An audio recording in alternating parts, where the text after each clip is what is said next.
মন্থন আমাদের এই থিয়েটারিং এডুকেশন মানে ওয়ার্কশপ প্রত্যেকটা স্কুলে গিয়ে প্রত্যেকটা নাটকের দল সচেতনতা বৃদ্ধি করবার জন্য এই কাজগুলো করা হয়। থিয়েটারের মাধ্যমে শিক্ষাদান, শিক্ষা তো শুধু সিলেবাস ওরিয়েন্টেড নয়, সিলেবাসের বাইরে সারা জীবনের শিক্ষাটাই শিক্ষা।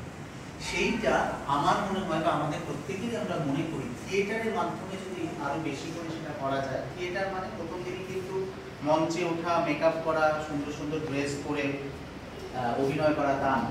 থিয়েটার মানে কিন্তু আসলে এই স্কুল লেভেল থেকে তার একটা চর্চা, তার একটা শিক্ষা।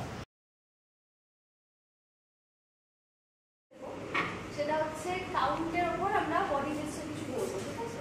ফার্স্টে একে আমরা দুটো হাত দেব, ঠিক আছে? দুয়ে আমরা গালে হাত দেব, তিনে আমাদের মাথা টেবিলে থাকবে, চারে আমরা মুঠো করবো হাত। ঠিক আছে, সবার মনে থাকবে? রেডি? কনসেন্ট্রেট করো, কনসেন্ট্রেট করো।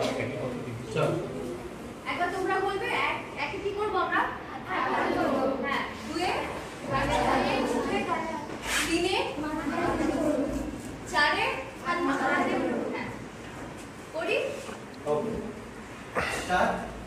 চলো 1 4 চারে হাত মুঠো। হ্যাঁ, এটাই ফোকাস, এটাই কিন্তু কনসেন্ট্রেশন। ঠিক আছে, আরেকবার 1 2 দুই মাথা নিচে না, দুই গালে হাত, গালে হাত, দুই গালে হাত। হ্যাঁ 1 2 গালে হাত, 1 2 3 4 গুড। এবার উল্টে পাল্টে 3 1 2 4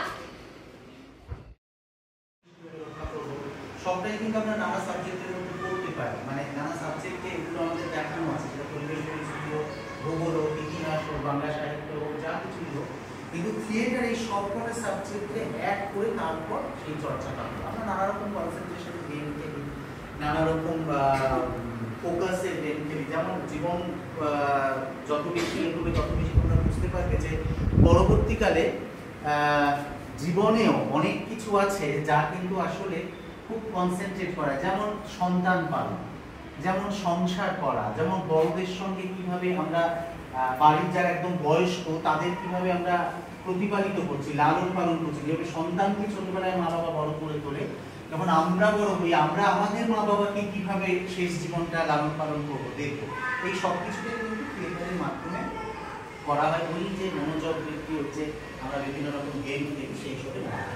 ঠিক আছে।